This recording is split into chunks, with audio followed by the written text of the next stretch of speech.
when an offensive lineman comes up to the line of scrimmage, the defensive lineman, they're already thinking, what is my opponent going to do? Especially if it's a reading defense, they want to know, trying to get a head start on their keys. Are they pulling? Are they going to set back for pass protection? Are they coming after me for run block? Okay. So what we want to do as offensive linemen is try to mess around with their mind a little bit. Okay. Sometimes it's okay to give it away. For example, if it's a 3rd and 1 situation, you don't want to line up in a light stance, 2-point stance. You want to get down in a heavy stance. Everyone knows you're going to pound the ball right up their throat, so it doesn't matter if you give it away. But there are some examples where you want to kind of mess with their mind a little bit. Here's one trick, okay? Nick, go ahead, show me a heavy stance. Okay, a heavy stance, okay? There's a heavy stance. Now, right now, as a defensive lineman, I would think, hey, this guy's coming after me to block right now. Okay, now show me a balanced stance. Okay, right now, I'm not really sure. It could be run, it could be pass, he could be pulling. I'm not really sure. Okay, so the balanced stance is a great stance for confusing defensive linemen. They really don't know quite what you're going to do. Okay, now here's even trickier. Okay, show me a balanced stance, but a heavy look.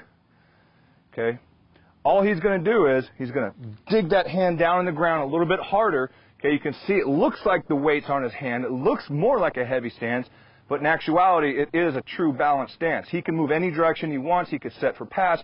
He can come out of the base block, run block. Okay, so this could be really confusing to a defensive lineman. If I'm a defensive lineman, I think, oh man, he's coming right after me, but then he pulls or sets for pass block. Okay, good, Nick. Okay, so you can kind of mess around with defensive linemen like that. Now, one of the biggest dead giveaways of an offensive lineman is the pull. Anytime an offensive lineman is going to pull or trap block, okay, usually it's a dead giveaway, because what they do is they back up off the ball a little bit more, okay, and they're lighter in their stance. Okay, show me like you're going to pull. Okay, you can see he's light in his stance. Okay, you can come down a little heavier than that. There you go.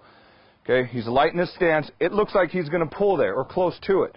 Okay, now what we want to do is not give it away so much.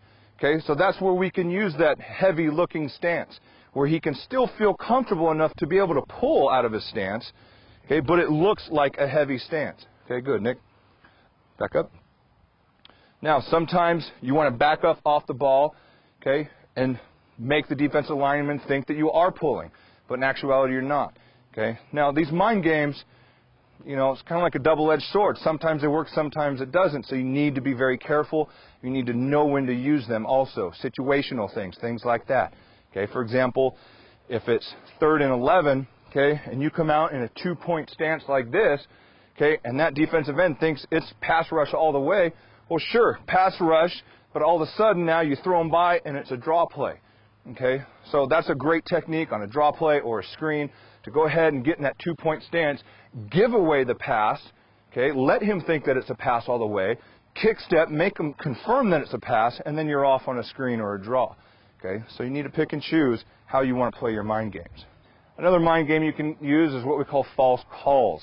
Okay, you come up to the line of scrimmage and you're yelling out your normal calls, but by the end of that first or second quarter, the defensive line, they're kind of picking up on your calls a little bit.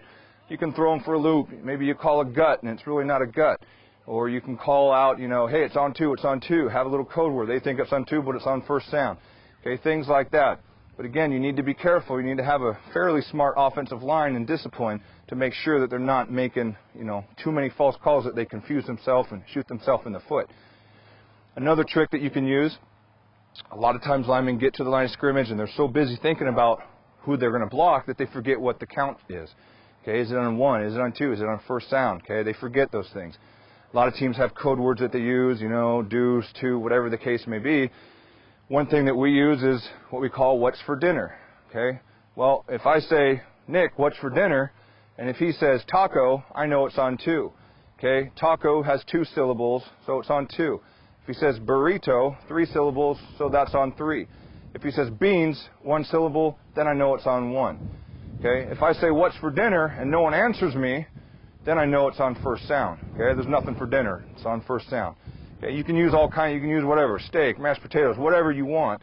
Okay, but you want to have some type of code, some type of way of communicating with your linemen so that they know when they're on that field and you can't go out there to be with them on the field, that they're able to communicate with each other. So you need to have that prepared before that game starts. A couple things that you want to be aware of, especially for youth football or freshman football, JV, high school, are some common mistakes that linemen make. Okay, number one mistake that they make is they play too high. Okay, they're standing up in their stance. They don't play low enough. You see it all the time. You even see it in the pros sometimes too. Okay, so if Nick's trying to block me or I'm trying to block him, you want to make sure that there's very good demeanor, that he's getting underneath my pads and trying to get me back up on my heels. Okay, he doesn't want to try to block up high right here. Okay, this isn't really doing much. He wants to get underneath right here where I can get my hips through, shoulders back, everything, arms fully extended. Okay, that punch drive climb, that's what we want. How you do this? Practice, practice, practice. We have chutes on our field. You can use anything. You can use PVC pipes at Home Depot. Okay, you can make them pretty easily. Get something where they fire out of their stance that has some type of ceiling on it where they won't pop up out of their stance. Okay, you can use cages, whatever the case may be. Okay, but practice that every single day. That'll help them come out of their stance flat as opposed to standing straight up in their stance.